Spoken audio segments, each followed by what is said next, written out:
he tastes rasa of Shanta. How is he tasting Shanta ras? How is he that? From Sandhini potency, he is creating all of the objects of the loka which are used in Krishna's service. They have simultaneous Shant and Sakhya Shant and Madhurya Ras combination in Goloka. But they are all in this mood. They are all in this mood. And these, this is how Balaram tastes this mood of Shantras. Then, as a cowherd boy with Krishna, sometimes Balaram serves Krishna. He massages his feet or gives service to him. This is Dasya. Sometimes he plays with Krishna as an equal and has fun with Krishna. That is Sakhya. Sometimes he protects and looks out for Krishna as the elder brother. This is Vatsalya ras. So in this way he tastes all those rasas in his role as Krishna's cowherd friend, brother, his brother and his cowherd friend. Then he expands himself into Ananga Manjari. So Krishna expands himself, Radha comes from Krishna and Ananga Manjari comes from Balaram. Ananga Manjari is the younger sister of Radhika. And Ananga Manjari is the only one who has the unique quality of having both Gopi Bhav mood and Manjari Bhav mood. Sometimes she will have the desire for direct union with Krishna to please his senses only. And sometimes she will have the desire to arrange for Radhika to serve Krishna, to satisfy Krishna, so that Radhika becomes happy. So sometimes she's in the mood, that mood, and sometimes she's in the mood of direct sambhog, and sometimes she's in the mood of tatat bali chumani. So like this, she has these two moods. Therefore, all moods, okay, all rasas, all mellows are contained within Balaram as a Kanda Guru Tattva. And Balaram is contained within Krishna in Advaigyan Paratattva conception. Therefore, he is the ocean of all nectarine mellows and divine sweetness. Srimati Radhika is Mahabhava Swarupini. She is the embodiment of Mahabhav, ecstasies. And she also comes from Sri Krishna.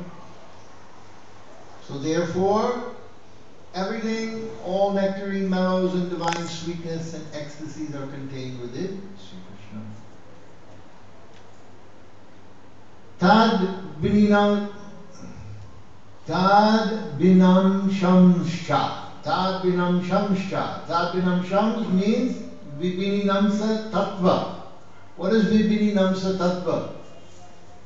That means the mukta or liberated and bada conditioned jivas are his eternally separated parts and parcels. Krishna says in Bhagavad Gita, Mamayavam so jiva-loke jiva-bhuta sanatana. Sanatana means eternal. Mamayavam so jiva-loke, the jivas are my eternal parts and parcels. They are tiny parts and parcels.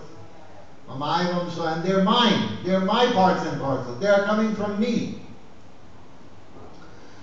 Therefore, it is very clear throughout the teachings of Vedic literature that the jivas, whether they are the liberated jivas of the spiritual world or the conditional jivas of the material world, they are eternally separated parts and parcels. What does separated mean? Separated means they have their own individual personality. It doesn't mean that they are separated from Krishna in the sense that they're not part of Krishna. They're part of Krishna. Advaigyan Paratattva, nothing is actually really separated from Krishna. But they are not Krishna himself. They are only a drop of Krishna. They are a tiny, minute parcel of Krishna.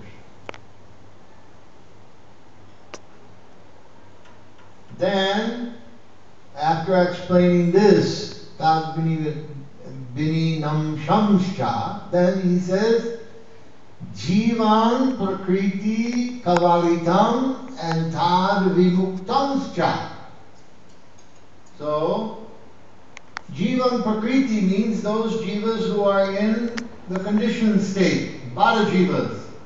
Conditioned souls are subject to the control and covering of maya.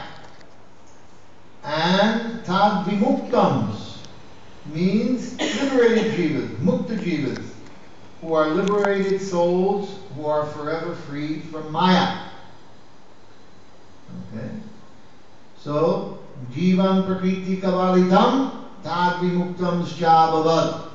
These are two prameyas, two truths which are established by Praman, the Vedas, that there are jivas that are eternally separated parts and parcels of Krishna, and some of them are eternally, some of them are bada jivas who are conditioned since time immemorial, and some of them are eternally liberated and they are never affected by maya.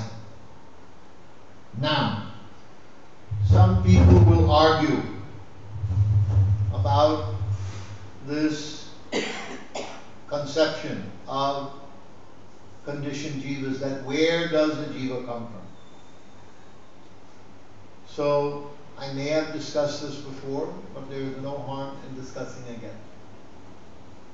So, if we look at the position of the jivas that are coming into this material world, they are coming through the glance of Mahavishnu.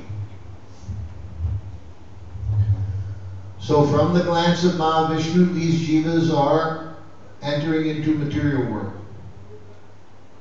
Now, where is Mahavishnu situated? He is situated in Karnadak ocean.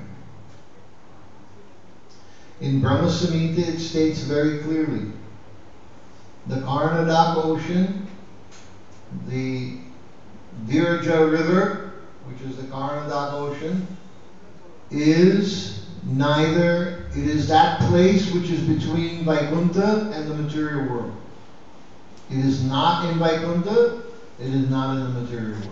It is that place between the two. What is that? This is called tatastha. There is another chair here. You sit in the chair. Be comfortable. If your legs hurt, you should sit comfortably.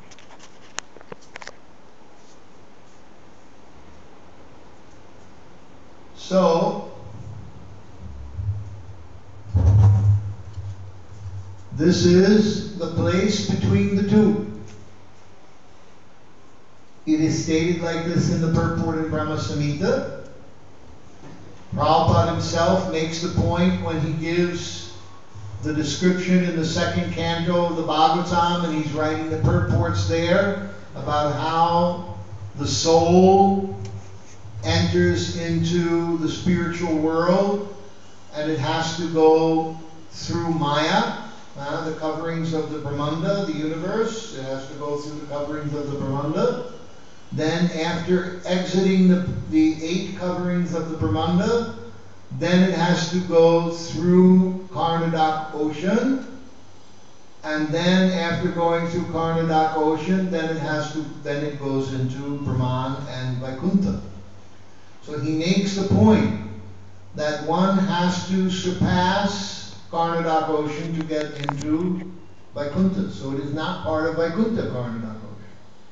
He also makes the point in the 4th chapter of the Chaitanya Charitamrita Adi Leela, in the introduction part of it, that Maya never touches Karnadak ocean.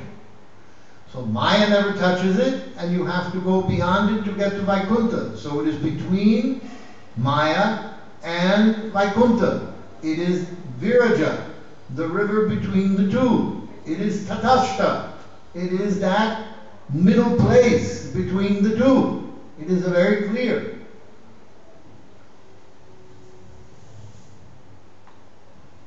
Yes, we can say it is. Sometimes it is said, "Oh, this tatastha is like an imaginary line," and in one sense, it is imaginary. But in another sense, it is a very real place. There is some place that is between Maya and Goloka, and Maya and Vaikuntha. What is that place? That is Viraja, Karnadak, that ocean. If it doesn't touch Vaikuntha, it is not touched by Maya. So it is a separate place. It is in between the two. So this must be that place, tatastha. Now, we read in Prabhupada's purports, in the discussion of Brahmananda Bharati with Sri Chaitanya Mahaprabhu, in the purport, Srila Prabhupada talks about the jivas, that how many jivas are there on the beams of light in the Brahman. Then he talks about this in the Ishopanishads in two places. And he explains how the jivas come from the Brahman into this material world. And he wasn't just talking about those who enter into the Brahman by impersonal meditation and then fall. He was talking about the jivas in general coming from the Brahman. He mentions it in two verses in the Ishopanishads. In the two purports. Same principle he talks about. I think it's 15 and 16, those two verses purport. So here we see that although Srila Prabhupada has written a letter to some devotees in Australia, Jai Jagannatha Puri